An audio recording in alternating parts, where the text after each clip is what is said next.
السلام عليكم ورحمة الله وبركاته. الحمد لله نحمده ونستعينه ونستغفره ونؤمن به ونتوكل عليه ونعوذ بالله من شرور أنفسنا ومن سيئات أعمالنا. من يهد الله فلا مضل له ومن يضلله فلا هادي له. ونشهد أن لا إله إلا الله وأن محمدا عبده ورسوله. فقد قال الله تعالى في كلامه المجيد والفرقان الحميد. أعوذ بالله من الشيطان الرجيم. بسم الله الرحمن الرحيم.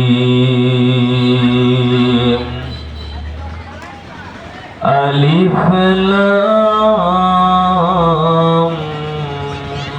ميم. ذلك الكتاب لا ريب فيه هدى للمتقين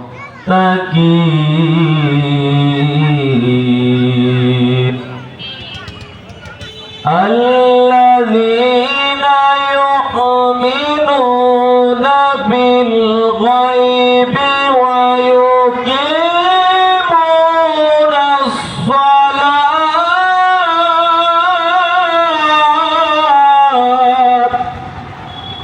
صدق الله العظيم. قال النبي صلى الله عليه وسلم خيركم من تعلم القرآن وعلمه. إن الله وملائكته يصلون على النبي يا أيها الذين آمنوا صلوا عليه وسلموا تسليما. اللهم صل على سيدنا نبينا شفيعنا حبيبنا ومولانا محمد صلى الله عليه وعلى آله وبارك وسلم. উপস্থিত জিন্নুরাইন নুরানি হাফিজি মাদ্রাসা বার্ষিক মাহফিলের সম্মানিত সভাপতি, উপস্থিত পর্দার আড়ালের আমার সম্মানিত মা ও বোনেরা, উপস্থিত আছেন বিভিন্ন জায়গা থেকে আগত মাহফিলের প্রধান অতিথি, বিশেষ অতিথি, আর আমার সামনে উপবিষ্ট আছেন সম্মানিত মা ও বোনেরা, সকলের প্রতি আমার সালাম। আসসালামু আলাইকুম ওয়া রাহমাতুল্লাহি ওয়া বারাকাতুহু। মহান রব আমাদেরকে সুন্দর একটা পরিবেশের মধ্যে জান্নাতের বাগানে এনে বসার ব্যবস্থা করেছেন, সেজন্য সেই আল্লাহর কাছে আমরা শুকরিয়া আদায় করি। সবাই বলি আলহামদুলিল্লাহ। আল্লাহ চাইলে আমাদেরকে দুনিয়ার কোনো কাজের মধ্যে রাখতে পারতেন, কিন্তু আল্লাহ তাআলা তা না করে দুনিয়ার সমস্ত কাজকর্মকে উপেক্ষা করে আমাদেরকে কোরআনের বাগানে কবুল করেছেন। এজন্য আমরা আবার শুকরিয়া আদায় করি। সবাই বলি আলহামদুলিল্লাহ। পৃথিবীর মধ্যে প্রত্যেকটি মানুষ, প্রত্যেকটি প্রাণীকে আল্লাহ তাআলা সৃষ্টি করেছেন। সৃষ্টির পিছনে আল্লাহ তাআলার অনেকগুলো কারণ রয়েছে। তার মধ্যে সবচেয়ে বড় কারণ হলো আমরা একজনকেই সিজদা করি, একজনের ইবাদত করি, তিনি হলেন আমাদের আল্লাহ। আমরা আল্লাহকে সব সময় ইবাদতের মালিক হিসাবে সব সময় মানি। পিছনে কারণ আল্লাহ তাআলা আমাদেরকে সৃষ্টি করেছেন।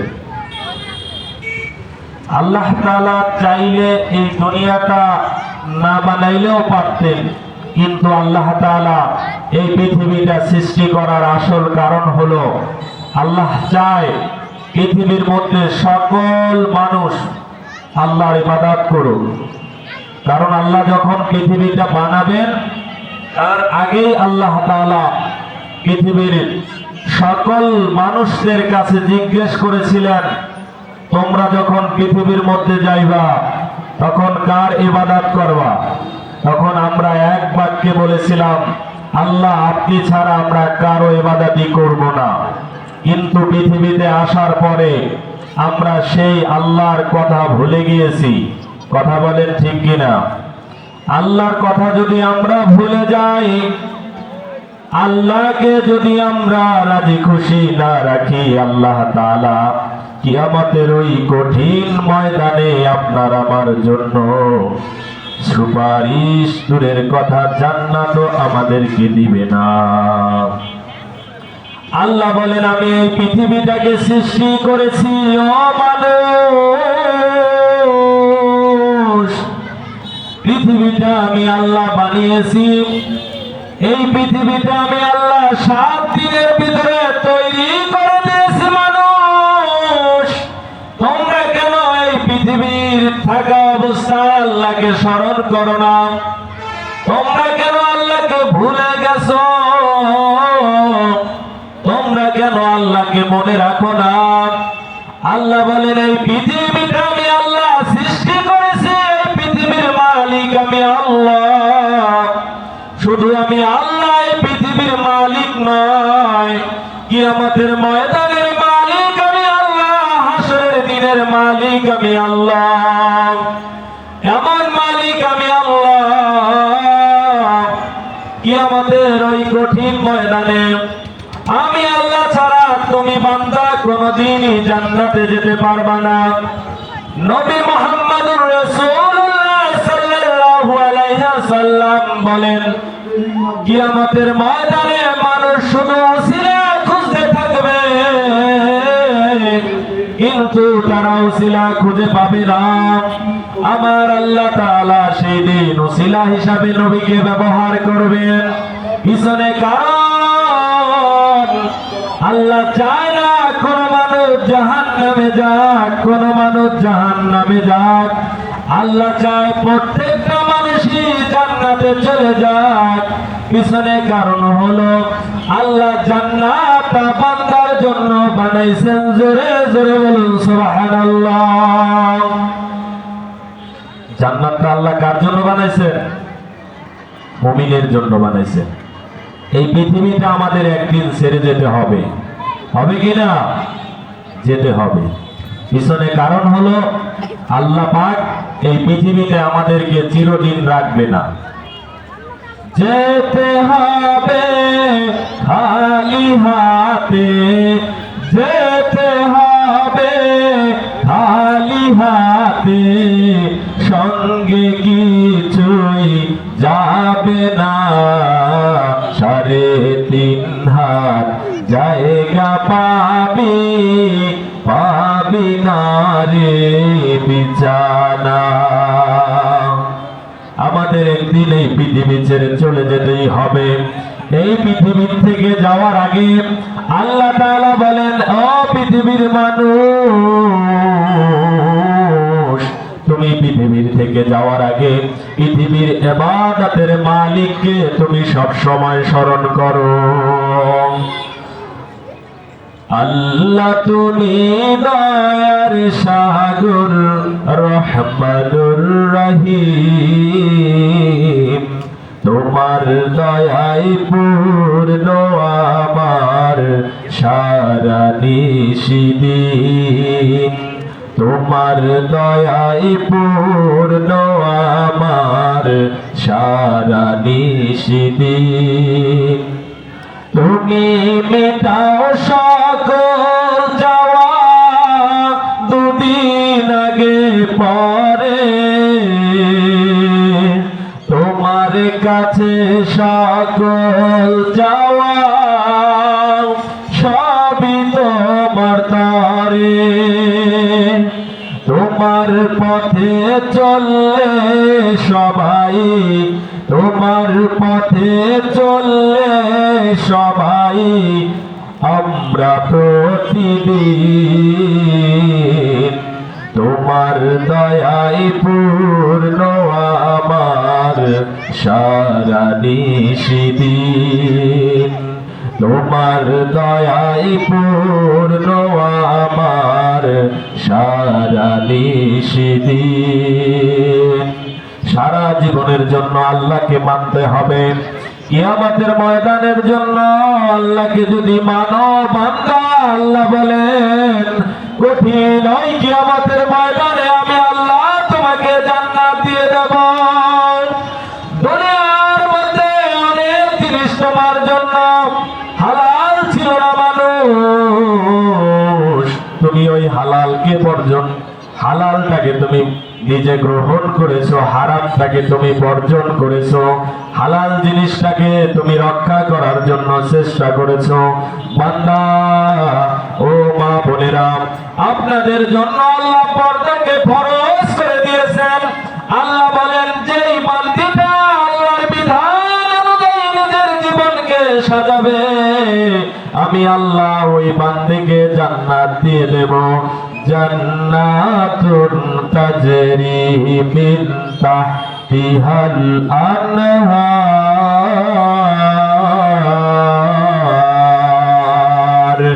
আমি আল্লাহ বান্দাকে এত সুন্দর জান্নাত দিয়ে দেব। এই বান্দি বান্দা যখনই জান্নাতের ভিতরে ঢুকে যাবে, আল্লাহ তাআলা বলেন এই জান্নাতে ঢোকার পর জান্নাতের নিয়ামত গুলো তারা ভোগ করতে থাকবে, জান্নাতের নিয়ামত গুলো তারা পাইতে থাকবে। আমি আল্লাহ তাআলা তোমাকে দুনিয়ার মধ্যে বান্দা রাস্তা কিন্তু দুইটা দিয়েছি, ফারিকুম ফিল জান্নাতি ওয়া ফারিকুম ফিস সাঈদ। বান্দা একটা রাস্তা দিয়েছি সেটা জান্নাতের দিকে, আরেকটা রাস্তা আমি আল্লাহ তোমাকে দান করেছি, ওই রাস্তাটা দিয়া তুমি জাহান্নামের দিকে যেতে পারবা। বান্দা কোন রাস্তায় যাইবা সেটা তোমার ব্যক্তিগত ব্যাপার, জান্নাতের রাস্তাটা খুব সহজ, আর জাহান্নামের রাস্তাটা বড় কঠিন। ওই রাস্তার মধ্যে তুমি যদি চলে যাও, তুমি ইহদিনাস সিরাতাল মুস্তাকিমের পথে আসতে পারবা না। তুমি বান্দা যদি ইহদিনাস সিরাতাল মুস্তাকিমের পথে আসতে চাও, তোমাকে সব সময় আল্লাহর পথেই থাকতে হবে। আল্লাহ বলেন আকিমুস সালাত, বান্দা নামাজটা আল্লাহর জন্য আদায় করো, আল্লাহ তাআলা এই নামাজের কারণে তোমাকে জান্নাত দিয়ে দিবেন। জোরে বলুন সুবহানাল্লাহ। জান্নাতে যাওয়ার জন্য নামাজ পড়া লাগবে।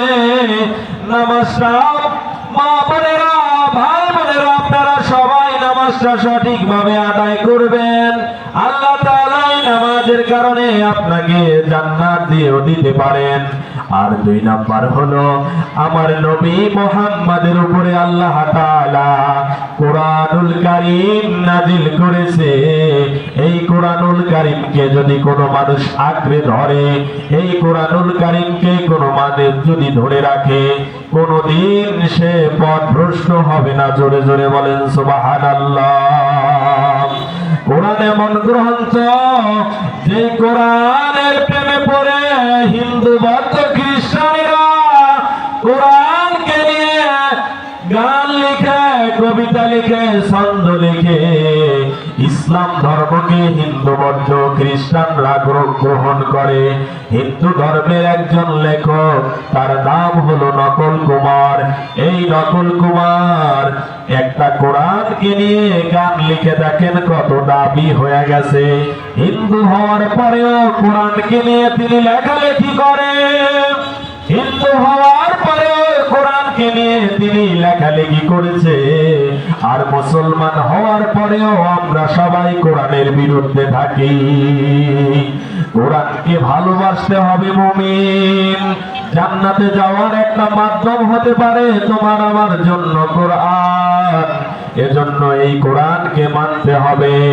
আল্লাহ তাআলা বলেন, এই কোরআনকে যে জাতি মানবে আল্লাহ তাআলা কিয়ামতের ময়দানে সবার আগে তাদেরকে জান্নাতের মধ্যে প্রবেশ করিয়ে দিবেন। এজন্য কোরআন হচ্ছে এমন গ্রন্থ, যেই গ্রন্থকে মানার জন্য সব সময় আমাদের চেষ্টা করতে হবে। নকল কুমার যে গানটি লিখেছে, তিনি লিখেছে, যদি আগুন লেগে পুড়ে যায়,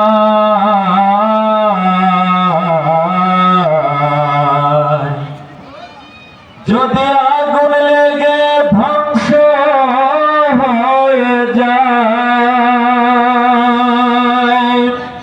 যদি আগুন লেগে পুড়ে যায় পৃথিবীর সব বইয়ের দোকান, এই বিশ্ব থেকে হারাবে না পবিত্র কোরআন। এই বিশ্ব থেকে হারাবে না পবিত্র কোরআন। কোরআন কেমনে ধ্বংস হবে? কোরআনের আছে তেজ। কোরআন কেমনে ধ্বংস হবে? কোরআনের আছে তেজ। এই কোরআনের মাঝে লুকিয়ে আছে অসংখ্য হাফেজ। কোরআন সে তো আসমানি গ্রন্থ। কোরআন আসলে আসমানি গ্রন্থ কিনা? আল্লাহ তাআলা বলেন, বাল হুয়া কুরআনুম মাজিদ ফীহি লাওহিম মাহফুজ।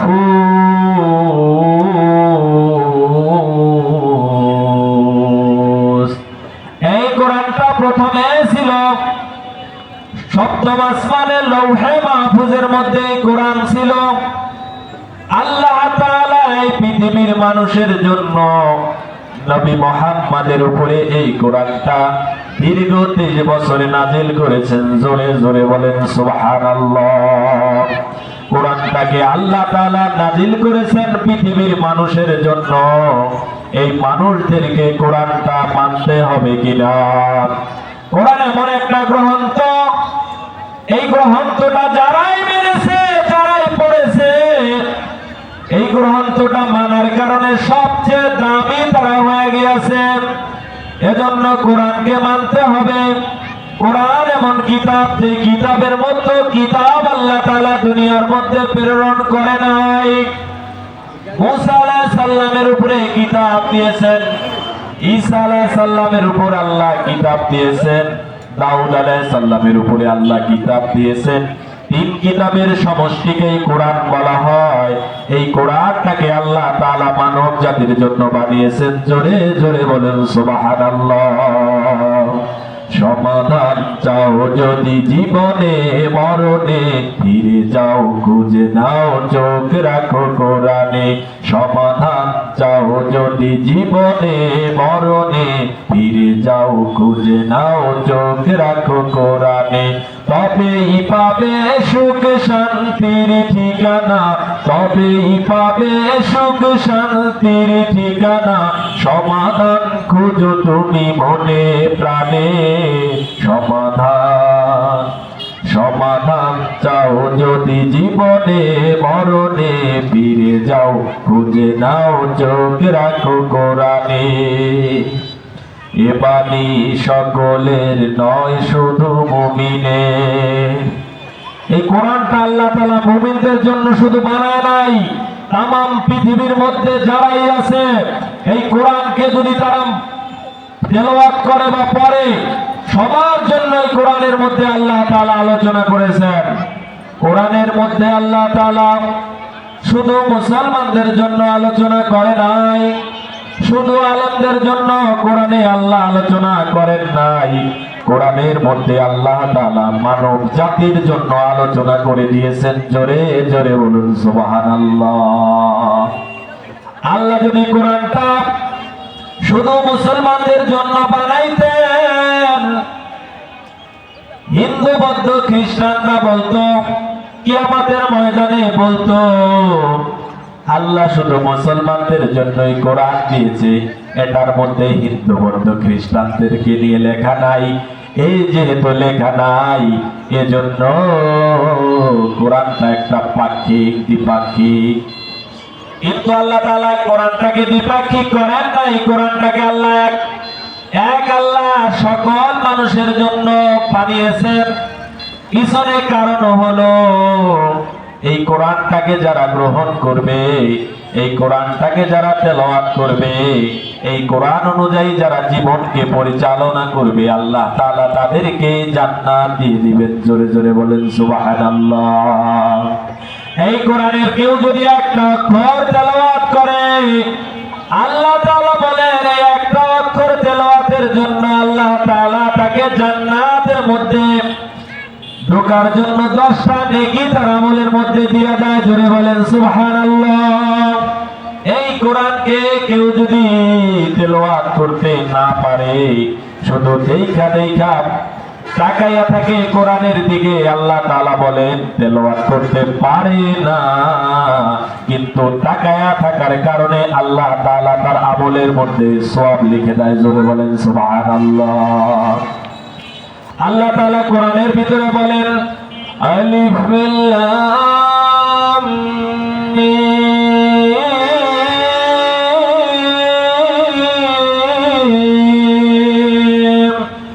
আল্লাহ বলেন আলিফে আল্লাহ, লামে জিবরাইল, মিমে মুহাম্মদ। আল্লাহ বলেন কোরআনটা আমি আল্লাহ নাযিল করেছি, আমি আল্লাহর কাছ থেকে কোরআনটা নাযিল হয়েছে।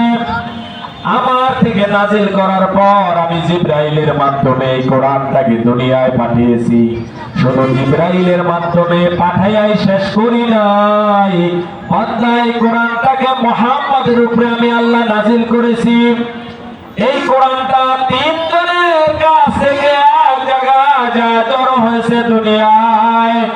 আমার নবীর উপরে কোরআনটা যখন নাযিল হলো, আমার নবী তখন হেরা পর্বত গুহায় ছিলেন। হেরা পর্বত গুহার মধ্যে আমার নবী যখন ছিলেন, আমার নবী হেরা পর্বত গুহায় থাকা অবস্থায় তার উপরে কোরআন নাযিল হয়ে গেল। আমার নবী এবার ঘর থেকে বাহা থেকে দৌড় মারছেন। প্রথমে যখন জিবরাইলকে দেখেছে, আমার নবী জিবরাইলকে দেখে দেখে বিশাল একটা ফেরেশতা। এই বিশাল ফেরেশতা যার মাথাটা হলো 7টা আসমানের উপরে, যার পা হলো 7টা জমিনের নিচে, এই ফেরেশতাকে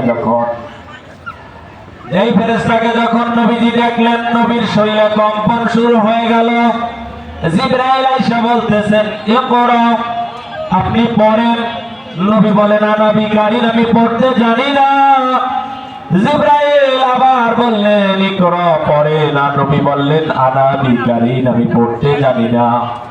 জিবরাইল তার বুকের সাথে আমার নবীকে চাপ দিলেন, আবার বললেন পড়েন ইকরা। নবী বললেন আনা বিকারিন, আমি পড়তে জানি না। জিবরাইল আমার নবীকে আবার চাপ দিলেন। 2 বার 3 বার চাপের পরে আমার নবীকে বললেন ইকরা, আপনি পড়েন। নবী আবার পড়া শুরু করে দিলেন ইকরা বিসমি রাব্বিকাল্লাযী খালাক, ইকরা ওয়া রাব্বুকাল আকরাম, আল্লাযী আল্লামা বিল কলম। নবীজি 5টা আয়াত পড়লেন সূরা আলাকে।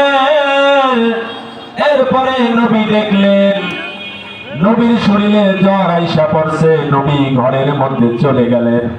যাওয়ার পরে নবী যখন ঘরে চলে গেলেন, খাদিজাকে ডাক দিয়া বলে, খাদিজা তুমি আমাকে কম্বল দিয়া ঢেকে দাও। খাদিজা আমার নবীকে যখন কম্বল দিয়া ঢেকে দিলেন, জিজ্ঞেস করতেছেন, ইয়া রাসূলুল্লাহ, ইয়া নবী, আপনার কি হয়েছে প্রিয়তম স্বামী? আমি একটু জানতে চাই আপনি এত ভয় কিভাবে পেলেন? নবী এবার ডাক দিয়ে বলতেছেন, খাদিজা, একটা বিশাল ফেরেশতা আমার কাছে আসছে, আসার পরে আমাকে কোরআনের 5টা আয়াত আমাকে পড়তে বলছে। প্রথম যখন 5টা আয়াত আমাকে পড়তে বলছে, আমি বলছি আমি পারি না। ও মা বোনেরা, একটু খেয়াল করে মনোযোগ দিয়ে ওয়াজটা শুনুন। এই ওয়াজটার কারণে আপনার জীবনে হেদায়েত আসতেও পারে, কারণ আমার আল্লাহ তাআলা এই কোরআনকে যখন নাজিল করে দিলেন, এই কোরআনকে যখন নাজিল নবীর উপরে হয়ে গেল, খাদিজা ডাক দিয়ে বলতেছেন, হে নবী, আপনি কম্বল গায়ে দিয়ে ঘুমাইতে পারেন না, কারণ আমি খাদিজা বিশ্বাস করি আপনি যে আল্লাহর একজন পয়গম্বর বা নবী। আমি শুনেছি ইনজিল কিতাবের মধ্যে পেয়েছি আখির জামানার পয়গম্বর এই দুনিয়া যখন আসবে তার উপরে হেরা গুহার মধ্যে কোরআন নাজিল হবে। সুবহানাল্লাহ বলি সবাই। এই কোরআনটা যে আপনার উপরে নাজিল হবে, এই কথাটা আমি ইনজিল কিতাবের মধ্যে শুনেছি, এবং আপনি নবী 40 দিন ধ্যান অবস্থায় হেরা পর্বত গুহার মধ্যে থাকবেন, এটাও আমি খাদিজা শুনেছি। হ্যাঁ নবী, আপনার এখন ঘুমানোর সময় নয়, আপনি উঠে যান এবং আপনি আমাকে কালেমা পড়ায়া দেন, লা ইলাহা ইল্লাল্লাহু মুহাম্মাদুর রাসূলুল্লাহ। আপনি আমাকে কালেমাটা পড়ায়া দেন। হে নবী, এখন আপনার ঘুমানোর সময় নয়, আপনি আমাকে কালেমা পড়ান। সর্বপ্রথম এই কালেমাটা খাদিজা রাদিয়াল্লাহু তাআলা আনহা মেয়েদের মধ্যে গ্রহণ করেছেন।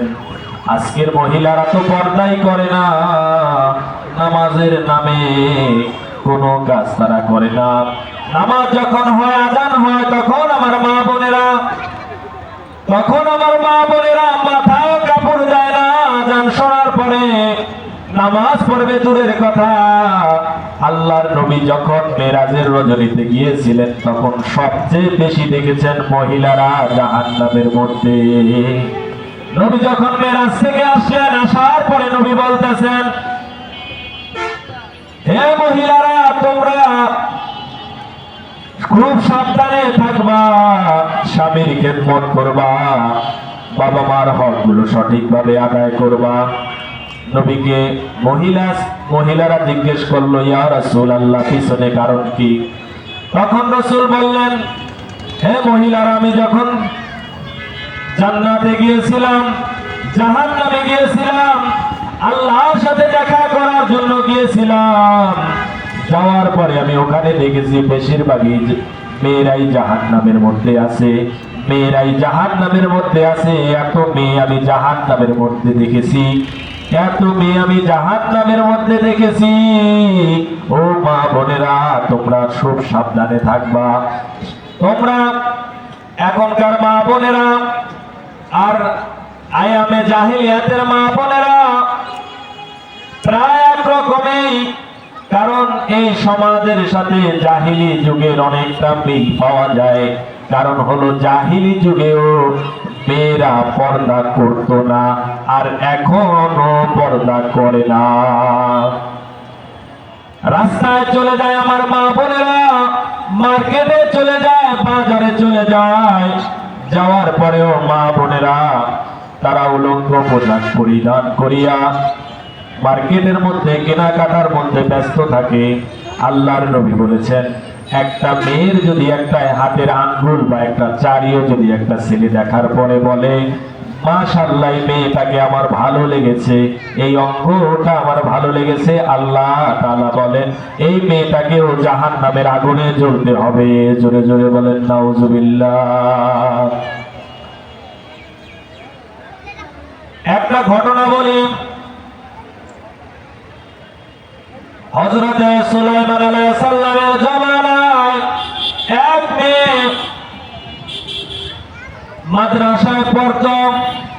মাদ্রাসায় পড়া অবস্থায় ওই মেয়েটা হাতের মধ্যে মোজা পরেছে, বোরকা পরেছে, পর্দা করেছে, সব ঠিক আছে। ইনি যখন এইভাবে চলতে থাকলো, মাদ্রাসায় যায় আসার পথে এক ছেলে তাকে দেখে বলল, এই মেয়ে তোমার নাম কি? তোমাকে আমার ভালো লেগেছে। ওই মেয়েটা কিছুই বলল না, নিচের দিকে মাথা দিয়ে বাড়িতে চলে গেল। কিছুদিন পরে আবার বলল, তিনি আবার চলে গেল। তৃতীয় দিন যখন বলল, এবার মেয়েটা জিজ্ঞেস করে, ভাইয়া আপনার আমাকে পছন্দ করেছেন? আমার কি দেখে আপনার পছন্দ হয়েছে? ওই মেয়েটা ওই ছেলেটা বলল, তোমার এই চোখ দুটো দেখে আমার পছন্দ হয়েছে। মেয়েটা চিন্তা করলো, আমি সারা শরীরটা ঢেকে রেখেছি, আল্লাহকে খুশি করার জন্য আমি পর্দা করতেছি, আর এই মেয়েটা আমাকে, এই ছেলেটা আমাকে এইভাবে অফার করলো, আমি আল্লাহর জন্য শুধু পর্দা করতেছি, ছেলেটা আমার চোখ দেখে পাগল হয়ে গেছে, এখন তো তাকে ফিরানো যাবে না, কি করা যায়? তিনি বলল, আচ্ছা ভাইয়া, আপনি আমাকে পছন্দ করেছেন, আমার বাসায় আপনি চলেন আমার সাথে। যখন মেয়েটার সাথে ছেলেটা বাসায় চলে গেল, বাসায় যাওয়ার পর মেয়েটা ঘরের মধ্যে যাইয়া তার মাকে ডাক দিয়ে বলল, মা, আমি এত পর্দা করি শুধু আল্লাহকে পাওয়ার জন্য, এই দুনিয়া আমি চাই না, কারণ এই দুনিয়াটা হচ্ছে ক্ষণস্থায়ী, এই দুনিয়াটা একদিন ছেড়ে আমাদের চলে যেতে হবে।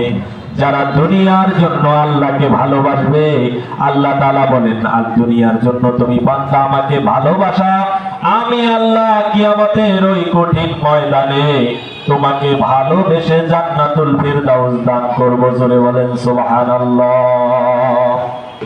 মেয়েটা আবার তার মাকে বলল, মা, আমি আল্লাহর জন্য পর্দা করেছি, আমি আল্লাহকে চাই, আমি দুনিয়ার মধ্যে কিছুই চাই না, আমি আল্লাহ পেলে চলবে, আমার আমার আর কিছু লাগবে না। মা, একটা ছেলে নাকি আমার চোখ দুইটা দেখে পাগল হয়ে গেছে, আমি এই চোখ দুইটা আর রাখতে চাই না, এই চোখ দুইটা যেহেতু সে পছন্দ করেছে, আমি তাকে এই চোখ দুইটা দিয়ে, আমি মনের চোখ দিয়ে আমি আমার আল্লাহকে দেখব। মাও কেমন ইমানদার দেখেন। আজকের যুগের মা বোনেরা, মেয়ে যদি যে জিনিসটা চায় সেটা খারাপ হলেও দিয়ে দেয়। মেয়ে যদি বলে আমার একটা মোবাইল লাগবে, বাপ মা দিয়া দেয়। মেয়ে যদি বলে আমার একটা জামা লাগবে, দিয়া দেয়। আর ওই মার দিকেও তাকায় দেখেন মাটা কেমন। মা ডাক দিয়া বলতেছে, মেয়ে তুমি ভালো কাজ করবা, আমি সেখানে তোমাকে বাধা দেব না। যদি তুমি মনে করো এটার মাধ্যমে তুমি তোমার আল্লাহকে পেয়ে যাও, আমি তোমাকে বাধা দেব না। পিছনে কারণ হলো, কিয়ামতের ময়দানে একটা দিন হবে দুনিয়ার ৭০,০০০ বছরের সমান। সেই সময় যদি জান্নাত না পাও, তাহলে তুমি সন্তান আমাকে তার জন্য দায়ী করবা। একটা মেয়ে যখন জাহান্নামে যাবে, সে কিন্তু একা জাহান্নামে যাবে না। একটা ছেলে যখন জাহান্নামে যাবে, ওই ছেলেটা একা জাহান্নামে যাবে না। জাহান্নামে নেওয়ার জন্য সর্বপ্রথম একটা মেয়ে সবার আগে তার বাবাকে নিয়ে জাহান্নামে যাবে। ২ নম্বর, একটা মেয়ে তার বড় ভাইকে নিয়ে জাহান্নামে যাবে। একটা মেয়ে ৩ নম্বর তার স্বামীকে নিয়ে জাহান্নামে যাবে। এজন্য মনে করেন না মেয়েরা পর্দা না করিলে বাবাই বেঁচে যাবেন, বাবারা বিপদে পড়ে যাবেন আল্লাহর আদালতের মধ্যে। আর যদি ছেলে কোনো অন্যায় করে, ছেলে যদি জান্নাতে না যেতে পারে, জাহান্নামে যায়, ছেলেও ৩ জনকে নিয়েই জাহান্নামে চলে যাবে। ৩ জনের মধ্যে প্রথমে সে জাহান্নামে নেবে তার মাকে। ছেলেরা জাহান্নামে যাওয়ার জন্য মাকে সবার আগে জাহান্নামে নেবে। ২ নম্বর, তারা জাহান্নামে নেবে তাদের বড় বোনকে নিয়ে, তারা জাহান্নামে যাবে। ৩ নম্বরে তার স্বামীকে সাথে নিয়ে আসে জাহান্নামে যাবে। জোরে জোরে বলেন নাউজুবিল্লাহ। ওই মেয়েটা আবার ডাক দিয়া বলতেছে, আমি এই দুনিয়ার চোখ দিয়ে আমি আমার আল্লাহকে দেখতে চাইছিলাম। ছেলেটা যেহেতু আমাকে পছন্দ করে ফেলেছে, আমি এই চোখ দুইটা তাকে দান করে দিতে চাই। মা, তোমার এখানে কোনো দ্বিধাবোধ আছে? সে তার মা ডাক দিয়া বলে, আমার কোনো দ্বিধাবোধ নাই। ছেলেটা যখন বসে আছে বারান্দার মধ্যে, মেয়েটা চাকু দিয়া তার দুইটা চোখ উঠাইয়া ছেলেটার হাতে নিয়ে বলতেছে, হে ছেলে, তুমি এই চোখ দুইটার প্রেমে পাগল হয়ে গেছিলা দুনিয়ায় থাকা অবস্থায়। আমি তোমাকে চোখ দুইটা দান করে দিলাম। আমি দুইটা চোখ দিয়ে আমার আল্লাহকে দেখবো না, আমি মনের চোখ দিয়ে আল্লাহকে দেখতে চাই। জোরে জোরে বলুন সুবহানাল্লাহ। মা বলে, আপনাদের ঈমান রাখতে হবে হযরতে আয়েশার মতো, ঈমান রাখতে হবে খাদিজার মতো। ঈমান এমন একটা জিনিস যেটার মাধ্যমে আমরা আল্লাহকে দেখতে পাই। যার ভিতরে যত বেশি ঈমান আছে সে আল্লাহকে তত বেশি বিশ্বাস করে। কারণ হলো আল্লাহ তাআলা কোরআনের মধ্যে বলেন, যালিকাল কিতাবু লা রাইবা ফীহি হুদাল লিল মুত্তাকিন।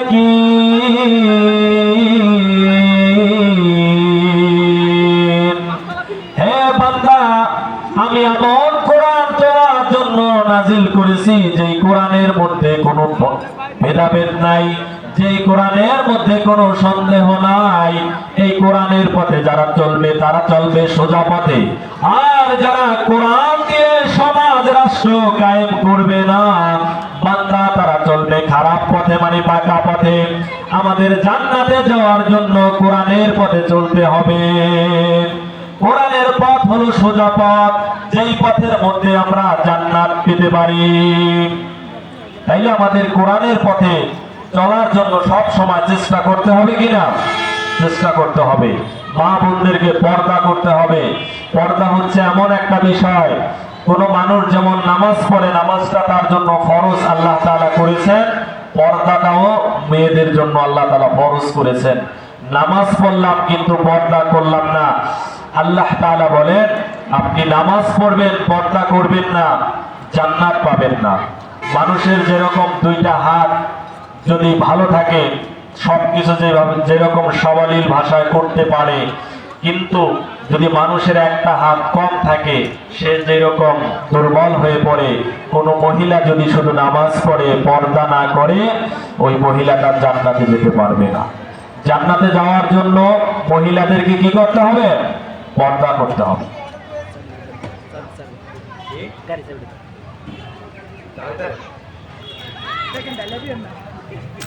তাইলে পর্দা হচ্ছে একটা গুরুত্বপূর্ণ বিষয় আমাদের জন্য।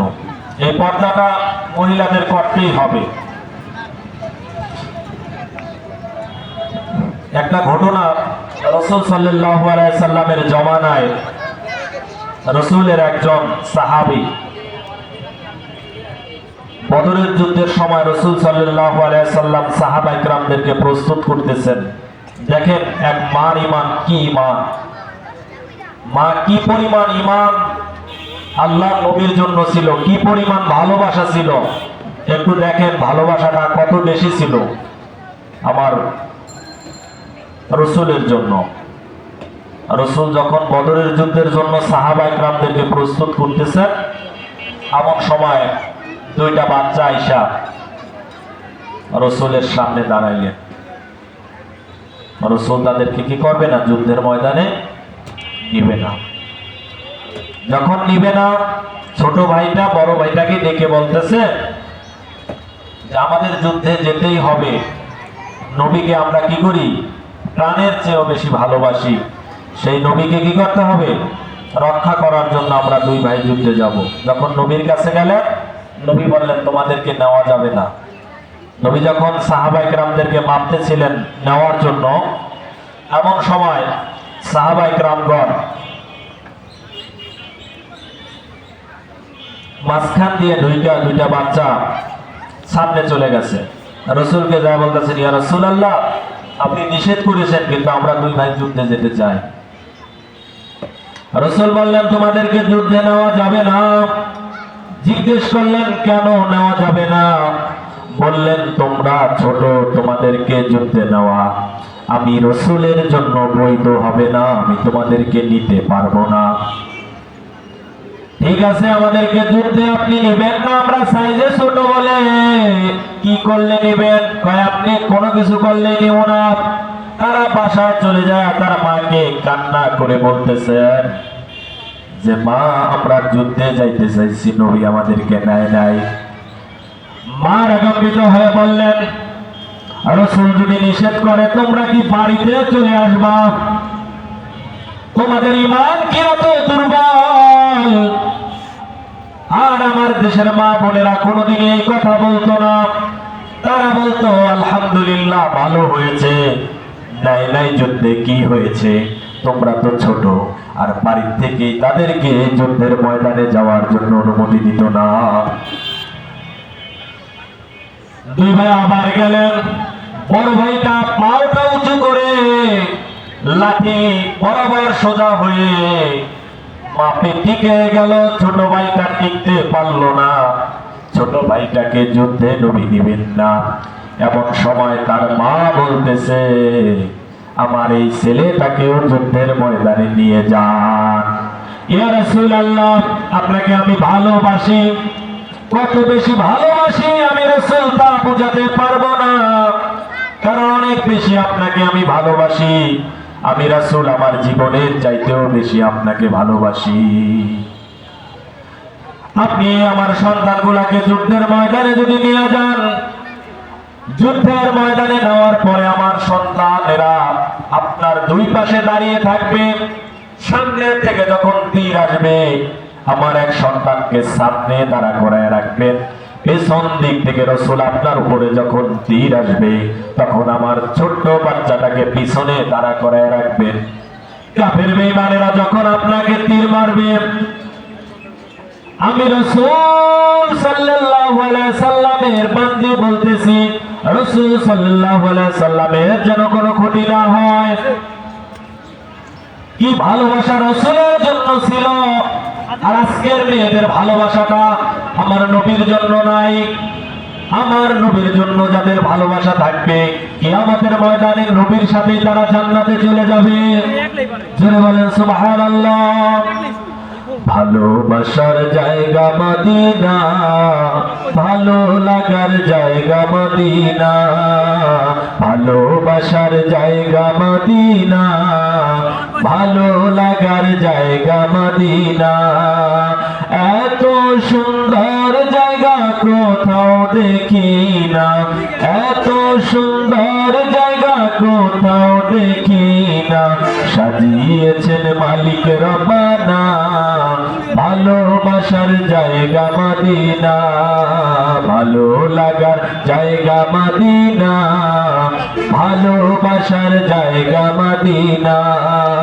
মদিনা শরীফে নূরের খাসিনা, আশিক ছাড়া অন্য বোঝে না, ভালোবাসার জায়গা মদিনা, ভালো লাগার জায়গা মদিনা, ভালোবাসার জায়গা মদিনা। মুমিনের জন্য ভালোবাসার জায়গাটা হবে মদিনা এবং মক্কা। মুমিন ভালোবাসবে আল্লাহকে, আর যারা মুমিন নয় তারা আমার নবীকে ভালোবাসতে পারবে না। মুমিন কারা? আল্লাহ তাআলা বলেন, ইন্নামাল মুমিনিনা আল্লাযীনা ইযা যুকিরাল্লাহ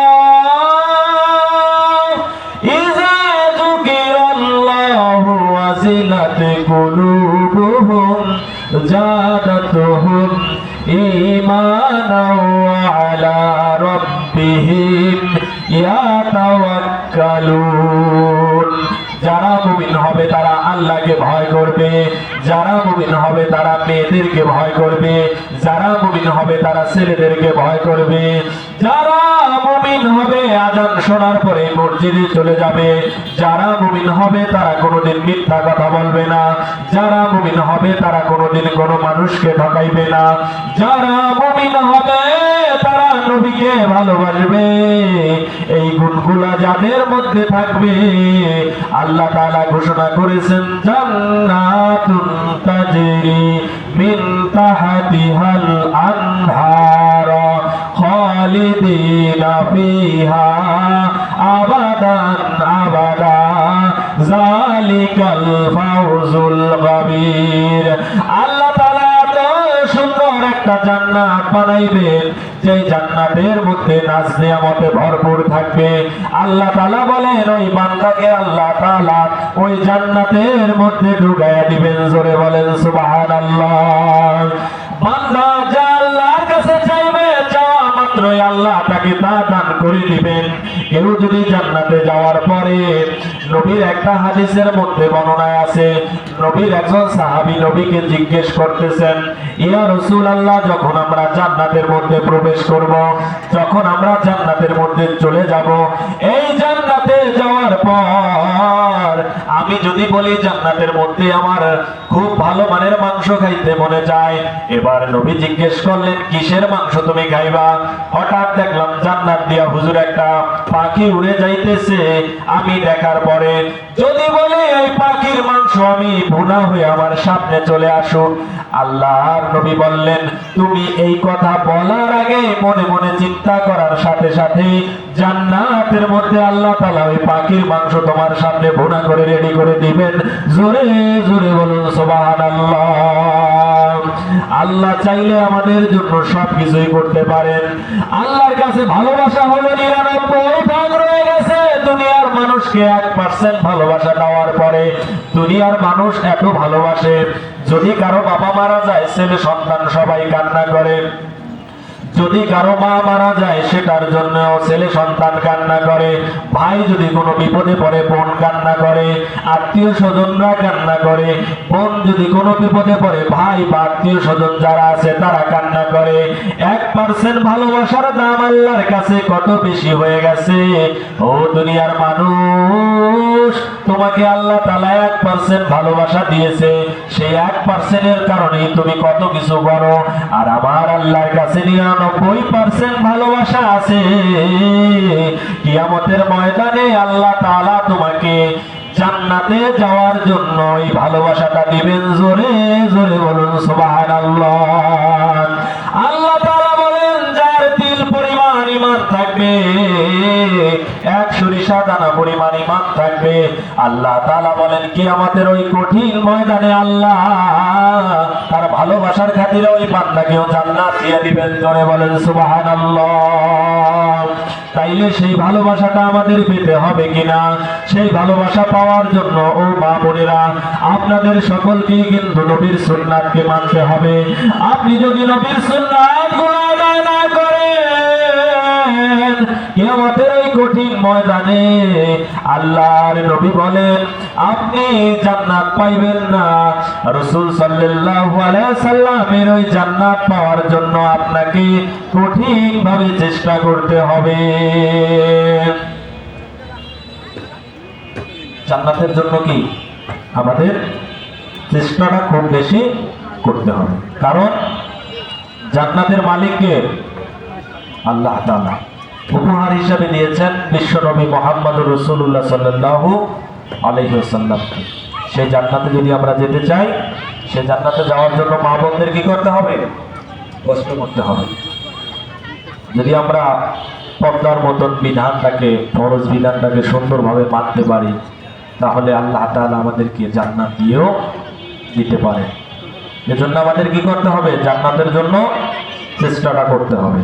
যদি করতে পারি অবশ্যই আল্লাহ তাআলা আমাদেরকে একটা জান্নাত দিবেন, যে জান্নাতের ভিতরে আমরা কি করব? থাকতে পারব।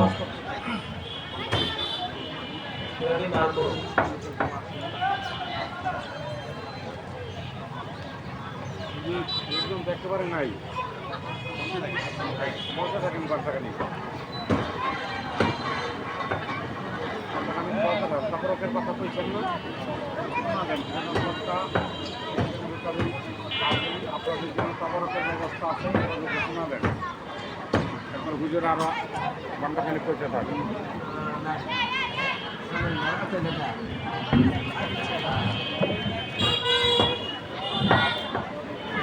ধর্মপ্রাণ প্রিয় মা বোনেরা, আমাদের প্রধান বক্তা প্যান্ডেলে উপস্থিত হয়ে গেছে। আমরা